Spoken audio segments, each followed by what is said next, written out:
Go out on the highway, throw myself a ride. Too long in New York City, my mind is taking a ride. I wanna go back to Texas, the Cosmic Cowgirls play. I wanna have some fun in a good old Texas way. Down in Groovin's paradise, Groovin's paradise, Groovin's paradise. Groovin's paradise. Groovin's paradise. Come on in, folks. Make yourself at home. Hey everybody, welcome to the new format of Thursday Night at the Record Store, which is just going to be Groovin' at the Record Store from now on. You know, we started this as a way to kind of deal with the pandemic and let you guys know what was going on, and wound up having so much fun with it that we thought we'd up the production values a little bit and move it to YouTube and maybe, you know, do it maybe not quite as regularly, but just whenever we got anything to say. So, you know, there might be 3 in a week, might just be 1. But I think we're going to really have fun doing this, and we're going to start off with, you know, June 12th is the first of 2 record store days this year, and we will of course be participating in them. And last year we did it the way we did it, it worked pretty good. So we're going to do it that way again. We're going to start at 9 o'clock on Saturday the 12th, and I'll be here. We'll take the first we'll probably let 8 or 10 people in at a time to keep things as socially distanced as we can get. Probably 8 is what we'll keep it at. And we'll just set up times. You'll get 30 minutes in the store, but if you don't take all that 30 minutes, the next person in line after you can come in and start their time at that point. That worked real good last time, so we're going to do it again this time. You can start calling me on Wednesday of next week, which will be June 9th, I guess. Start calling us on June 9th, or messaging us via Instagram or Facebook. You can reach us on both of those. And you can reach us through our YouTube channel now, once we get that all set up. So let's talk about some of these records. There's some really cool stuff coming.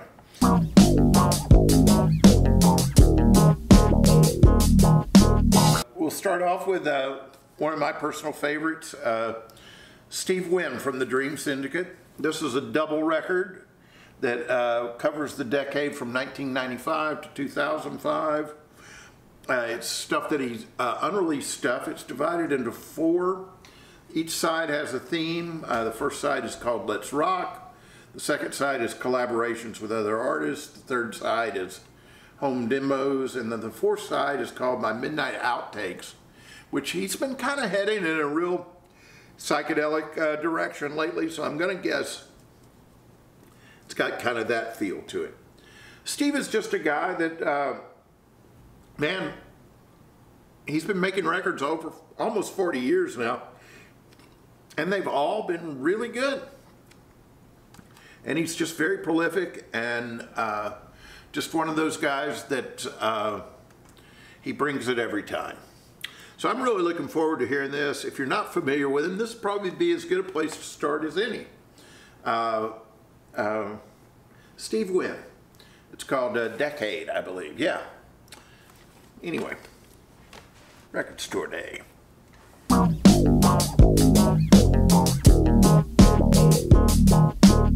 Here's a a young man that's one of my favorite guitar players now. His name is William Tyler. He's sort of, he works mainly plays acoustic guitar, but he does play some electric guitar too. Kind of in that John Fahey mode, Leo Kottke, but there's some prog rock running through there, and there's a hefty dose of Americana. And the kid is just really good. He was in I'd say a kid, he's probably almost 40 years old now. He was in a band called Lamb Chop in Nashville. That was a pretty popular band in the early 2000s. And he's just made a series of really interesting guitar records in the last few years. And this is one from last year that came out only online, but now has come out for the first time on vinyl, and it is called New Vanitas. I haven't heard it actually, but I'm sure it's great.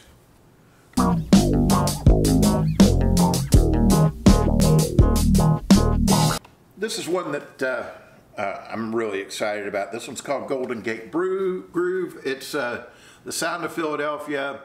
What it is the Sound of Philadelphia, which was the Gamble and Huff label, headquartered in Philadelphia, that was distributed by Columbia Records, CBS Records.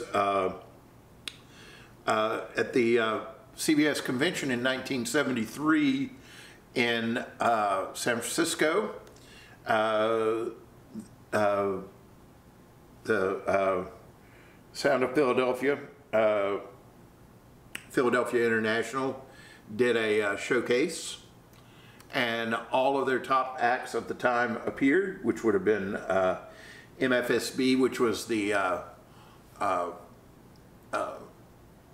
studio band that backed them all up, Harold Melvin and the Blue Notes, the 3 Degrees, Billy Paul, and the OJs, all emceed by Don Cornelius from Soul Train.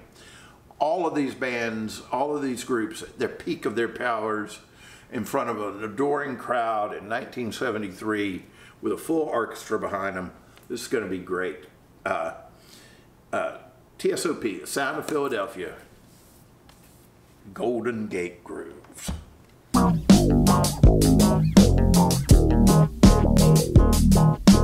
Staying in San Francisco, at least spiritually, we've got Grateful Dead. The Grateful Dead piece this year is a limited edition of 10,000.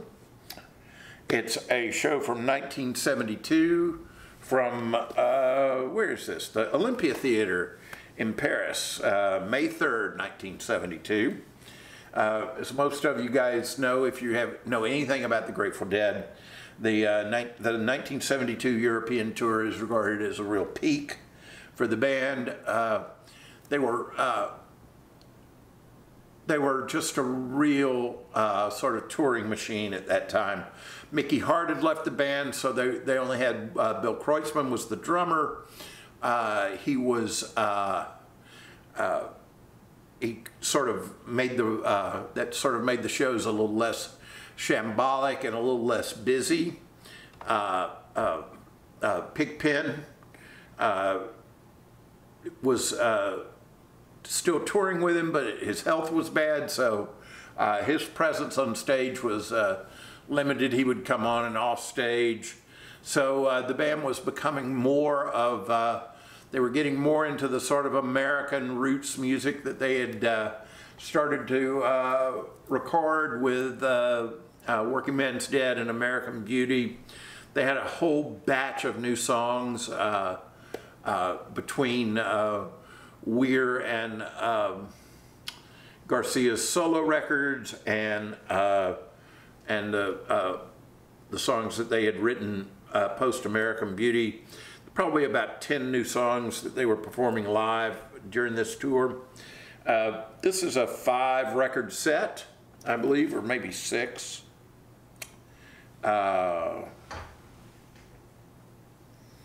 Yeah, it's a 6-record set, and I it's the first time it's been on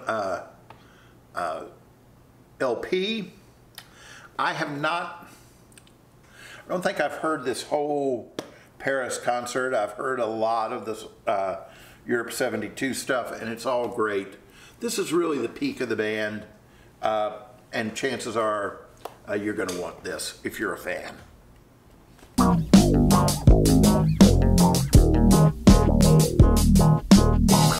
Here's a real cool one. This is the Raybeats, which was a sort of a neo-surf, no-wave band in New York in the late 70s.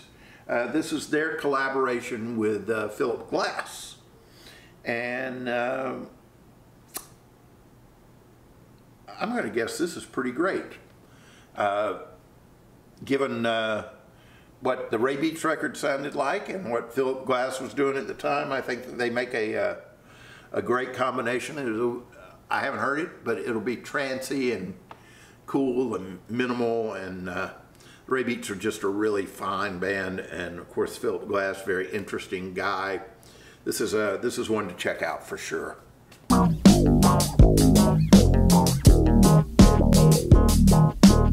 Oh, here's a classic right here. Donny Hathaway Live. This is one of the great live R&B records of all time. Recorded live at the Bitter End in New York and the Troubadour in Los Angeles. This is quite simply just a tour de force of 70s soul and R&B. One of the best bands going at the time. Donny Hathaway had Willie Weeks, Cornell Dupree, Bernard Purdie, and David T. Walker in his band at the time, and they were just grooving. Great versions of his signature songs, The Ghetto and Everything Is Everything. His version of You've Got a Friend, which was a huge R&B hit. Great version of Jealous Guy, the Lennon song on here. You got to get this record. If you don't have this record, you got to have. If you like 70s R&B, if you like Stevie Wonder, if you like any of that stuff, this is absolutely in the top tier with all of that stuff. Just a fucking great record. Anyway, I'm very excited to have this available again.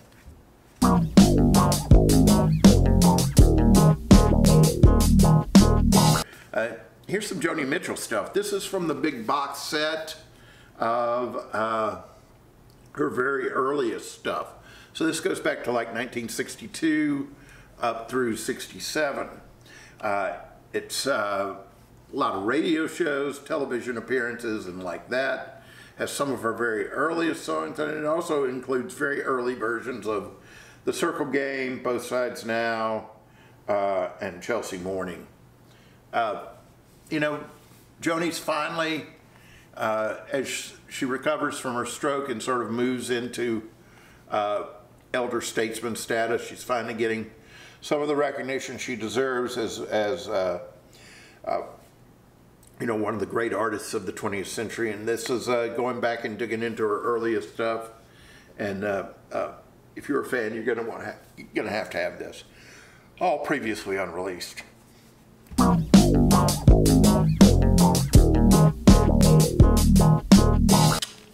Toots and the Maytals, Funky Kingston. Not much to say about this. This is their record that came out in 1975. It's the record they had when I saw them open for The Who. It's one of my very favorite reggae records. It is a great example of a 1970s reggae record. Funky grooves, great singing from Toots and the original Maytals.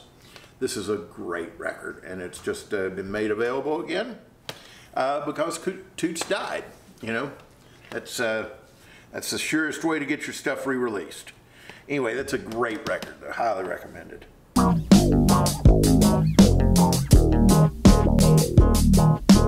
Here's a cool record that also doesn't show up very often. This is a soundtrack to Percy, which is a film about a sex change done in 1969, and the soundtrack was done by the Kinks, and it's got bunch of great songs on it, like Willesden Green and God's Children. There's an instrumental version of Lola on here.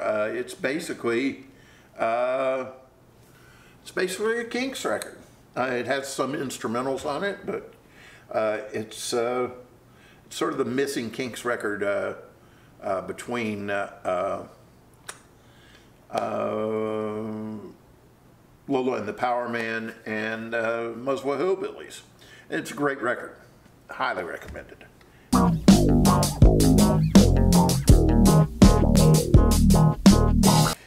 Well, once again, they're reissuing the Piñata record, Madlib and Freddie Gibbs. Last time it was the blaxploitation version of Piñata. This time it's the Miami Vice version of Piñata. It's one of the most popular records of the last record store day, and I expect this one to do the same. It's just going to be really cool, man. I don't know how long they can keep doing this. I guess there's a 90s one coming. I have no idea what that one will be.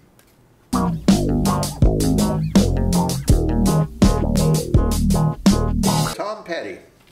This is cool. This is that She's the One soundtrack, and now they're releasing it under a different name called Angel Dream.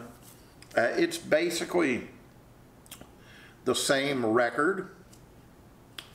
It has not been out on vinyl before, to my knowledge. If it has, it was very limited as a She's the One issue. This is one of his best records from a period in the mid-90s where things were falling apart for him. I get the idea that this was at a time when there was a lot of drug use going on. It's a lot of covers on this record. It's kind of cobbled together. And at the same time, it just sounds great. And of course, the Wall song with Lindsey Buckingham is one of his great singles from that era. Anyway, I'm very excited about that. Tom Petty and the Heartbreakers' Angel Dream finally out.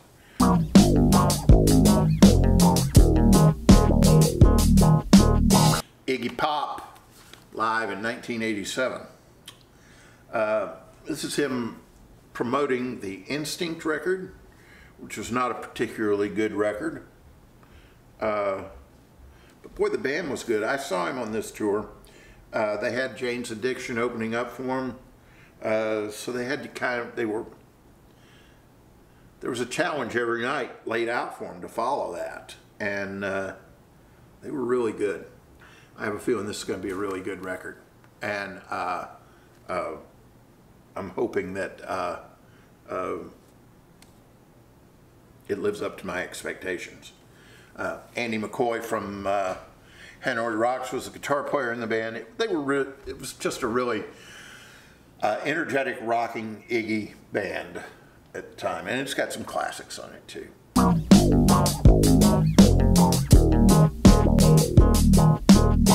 The Joey Ramone solo record. I love this record. I mean, it's the only Joey Ramone solo record we have, so it's obviously the best one. It could have been better, probably. Because I don't think Joey's health was great when he was making it. But it's, as a sort of final Ramone statement, it holds its own. And I just love it anyway. I love to hear Joey sing. This got some great songs in it. Mr. Punchy is a great Who type song. His version of What a Wonderful World is great. He does a 1969, the Stooges song. Just a really cool record.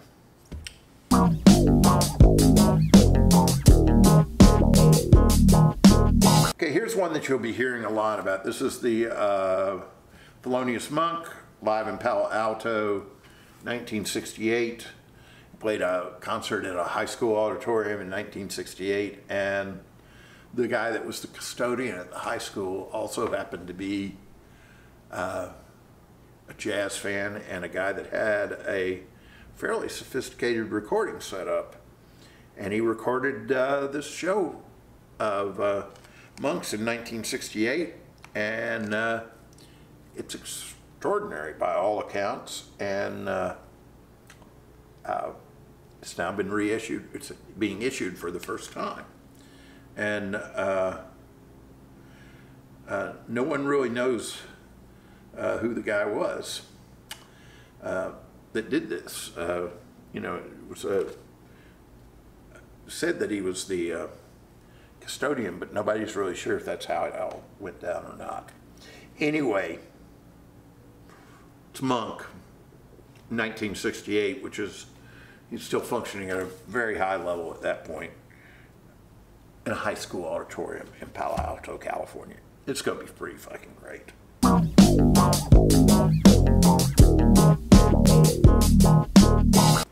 This is an Elton John record. It's called Regimental Sergeant Zippo. This is basically Elton's Sgt. Pepper record. Man, I can't imagine that this is going to be very good. I haven't heard it. I'm going to guess, number one, it's an Elton John record that hasn't come out for 50 fucking years. At a time when The Fox and A Single Man have come out. So you gotta wonder, well, what's the deal with it? I'm gonna guess that this is very much like those David Bowie records from that same era. Very influenced by Anthony Newley, sort of an old British entertainer take on the Sgt. Pepper phenomenon. I may be completely wrong. I'm interested in hearing it. But again, you know, and I mean, if you're an Elton fan, you're going to have it. But I don't know. It'd be interesting.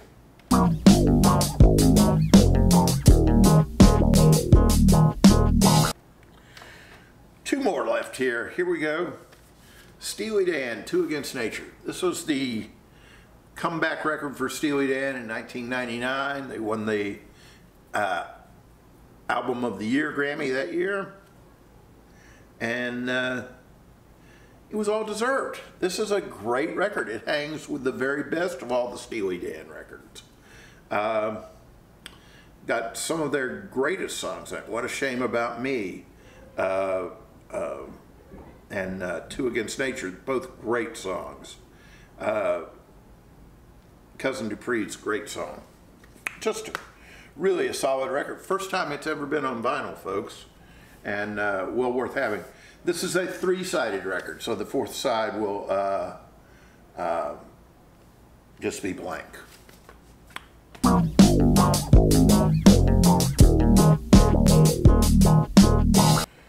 And finally, this Rage Against the Machine live record, live in Mexico City. Rage Against the Machine, they're a band that I kind of really don't get, but I understand that that people love them and that they're an important band, and I'm fine with all that. You know, I don't have to like their records.